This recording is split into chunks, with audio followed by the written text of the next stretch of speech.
So this is being picked up everywhere now. And Colin Cowherd, he's got the biggest radio show in the country. A guy that wouldn't, he could lose all the bets 2 years ago. He could lose all the bets. Maybe this side of being at gunpoint 2 years ago, this man is not talking about the WNBA, period. So I am all for people asking for raises. So let me start with that. I don't have a problem with the WNBA players asking for a raise. The WNBA is on a hot streak. I don't care about the previous 24, 25 years. As an investment, it's starting to pay off.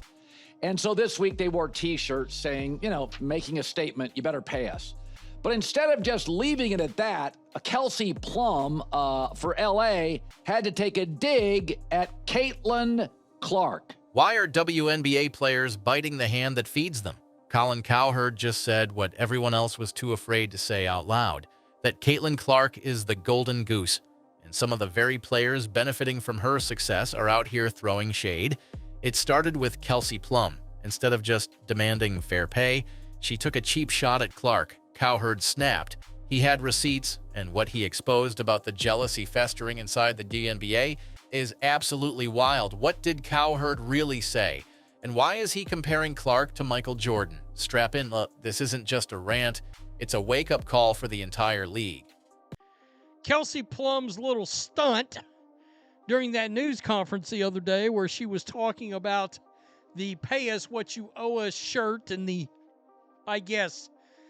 highly productive, I don't know if the meeting was in secret or what, but they wanted to make this statement. I think it was a terrible PR decision. Judging by the response on social media, it was a PR disaster.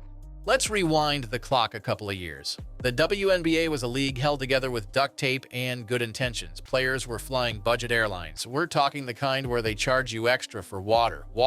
Merchandise was so irrelevant that even if you wanted to support a player, good luck finding a jersey. Teams were losing money left and right, playing in cavernous arenas that echoed more than they cheered. It was a grind, a quiet, thankless grind. Colin said it best. You were staying at Motel 6 in a sketchy part of town. You guys were flying before she arrived on one of those airlines that made you pay for a cup of water. One of those airlines that is the planes are the color of a highlighter. Now you're flying private. Okay, if you're in a band and you're staying at the Motel 6 and you add a band member and now you're at the Ritz-Carlton, keep your issues to yourself. All right, you went from a Motel 6 in a sketchy part of town to a Four Seasons in the shopping district. Stop talking. And then, boom, Caitlin Clark stepped into the league and everything flipped. 500% increase in merch sales, attendance up 40%.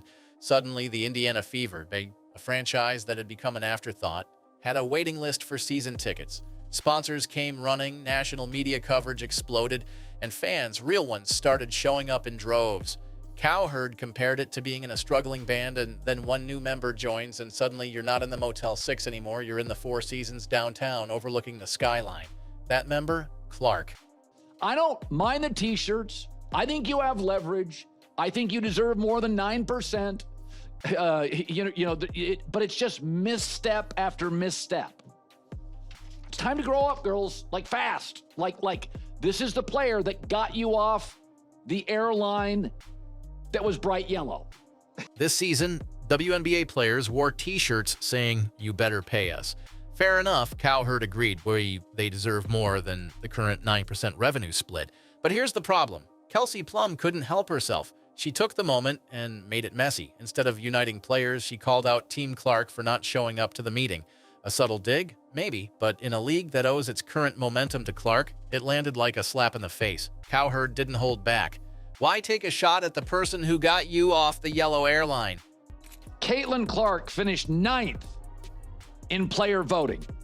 In fact, she finished behind one of her own teammates in player voting for the All-Star game. The pettiness has no bounds. But it's interesting, for years, the WNBA players were pointing fingers. They were saying people are sexist, the media is sexist, we're not being promoted, we're underappreciated. And then they get the golden goose and they don't like what it looks like. But the biggest betrayal came from all-star voting. Fans ranked Clark #1 among all guards. No surprise, she's the most watched, most talked about, most influential player in the league. Coaches did their part, but then came the player vote, and Caitlin Clark got ranked 9th, behind one of her own teammates. Cowherd was stunned. This wasn't about her performance. It was petty. It was personal. Clark wasn't being judged for her stats. She was being punished for her success. The WNBA cried for a savior, and now that she's here, they don't like the way she looks. But he has come out and he has talked about the fact that Caitlin Clark is the one that's moving the needle. Caitlin Clark has made him reevaluate the way he takes vacation during the off-football year. Because he's like, Caitlin Clark's a real story, and there's real clicks, and there's real views around that, and real listens for the radio show and his podcast. This is the biggest one in the country, folks. Cowherd. He's the man. Here's where things got nuclear. Cowherd dropped the comparison no one wanted to hear. Caitlin Clark is Michael Jordan, not just in talent, in impact. Jordan walked into a broken NBA, low ratings, niche audience. He turned it into a global empire. Clark is doing the same for the WNBA. Like MJ, she's targeted on the court. Like MJ, she's drawing blood with every step back three. She's #1 and 2 in nearly every offensive category. She's hit more threes this season than Steph Curry in his first MVP year. Cowherd said it plain, she embarrasses defenders, and that's why they're angry. Caitlin Clark's gotten really good really fast. It's like the end of year 1 for Michael Jordan or year 3 for Michael Jordan. She's gotten really good really fast. And you got to put a body on her, or you got to double team her, or she's going to embarrass you. She's shooting 33-footers. And what happened last night's a byproduct of that. This is what happened to MJ. She's #1 and 2 in every offensive stat. She's hitting more threes this season than Steph Curry did in his first MVP season, and her game embarrasses you. Clark isn't just catching hate off the court.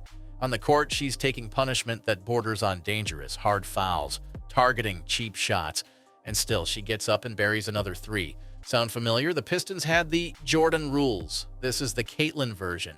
And guess what? The Fever saw it coming. That's why they traded for Sophie Cunningham, a black belt, literal enforcer, to protect her. Just like the Bulls got Charles Oakley to protect Jordan. Cowherd didn't sugarcoat it. They brought Sophie over because they knew this puppy was coming. So I think they deserve a big raise, maybe not 50% of revenues, because NBA stars, there's a lot of them, and they move the needle. The WNBA stars, well, there's one that moves the needle. And here's the other thing to remember. Caitlin Clark's already rich. She made $11 million this year alone in endorsements off the court. So regardless of how these negotiations go, she's set. Nobody else is, right? Like, so when somebody joins the band and everything gets upgraded, just be happy. And here's where Cowherd made his sharpest point. Not everyone in the league is fighting her. Players like Lexi Hull, Kelsey Mitchell, Sophie Cunningham, and Aaliyah Boston. They get it. They've built chemistry with Clark. They play with her, not against her. They see what's coming and are positioning themselves to thrive. Meanwhile, the veterans resisting this change, they're about to get left behind. Cowherd warned that the WNBA is splitting in two, those riding the Clark wave and those getting drowned by it. So I do think a lot of people are saying, hey, man, this league has never made money. It's an investment. It's now going to make money. And by the way, this is the least profitable, arguably, it'll be over the next 10 years. It's only going to get more profitable as women's basketball gets better, as the Caitlin Clark momentum train gets bigger. I mean, this year, she's not playing well. She's hurt. She's not there for all the games. So this is actually not as great as it could be. Like Michael Jordan, hurt year 2, next 12 years were legendary. That's what it's going to be. Here's the part people keep forgetting. This is the worst Caitlin Clark will ever be. She's only in her second year. Jordan got injured in year 2. After that 12 years of domination, that's what Cowherd sees coming. Clark is the jet fuel of the WNBA. Half the audience disappears when she's not playing, and that's okay. Every rising league needs a superstar. The UFC had Conor McGregor. The NBA had MJ. This league has Clark. You don't suppress that, you build everything around it. Cowherd's message, don't fight the wave, ride it. These players are so damn pissed off that there's one player that has sparked all of this. Attendance, ratings, viewership, gate revenue, all this. Not only that, but they set back. She makes a dig like this after literally just seeing All-Star Game tickets dropped by 50% in value. If the WNBA fully leans into the Clark era, 2025 could be the year everything changes. Sold-out arenas become normal. Sponsors throw real money. Girls wear WNBA jerseys to school because their heroes aren't just college stars, they're pros.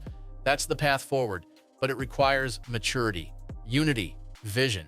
Cowherd summed it up perfectly. Stop biting the hand that feeds you. Appreciate the golden goose. Clark's not going anywhere. The Fever will never trade her. She's their Steph Curry, their Jordan, their LeBron. You either play alongside her or get played out of the picture. I know you wanted your song to be the first one they played. You wanted to make up the set. But I mean, it's not the t-shirts. You're going to do fine. I'd scale back on the Caitlin Clark angst. Iowa girl, Indiana girl. Well, who knows? And I've said this for years. When the wave hits, ride it. You don't know what it looks like. Don't fight it. When Puka Nacua went in the 5th round of the Rams and they suddenly in camp went, oh, we just found a new #1 receiver. He's better than Cooper Kupp. They didn't fight it. Did you think when you watched Tom Brady at the Combine, that looked like the GOAT? They had just signed Drew Bledsoe to a $103 million contract. That was a lot of money back then. And then a year in, they're like, we're going to go with Brady. They didn't fight it. This isn't just about one season. It's about the next decade. Clark has the momentum, the fans, the merch, and the media. The financials prove it. The fans prove it. And every smart player in the league is already adjusting. This is the transformation. It's happening now, with or without everyone's blessing. You want to support real change in women's basketball? Back Caitlin Clark. Support the players who get it. Lexi Hall, Aaliyah Boston, Sophie Cunningham, Kelsey Mitchell. They're building something special. And the rest? Well, they're watching the train leave the station. Comment Golden Goose if you're riding with Clark. Like, subscribe, and turn on all notifications so you never miss out. This is Spotlight WNBA, and we'll see you in the next one.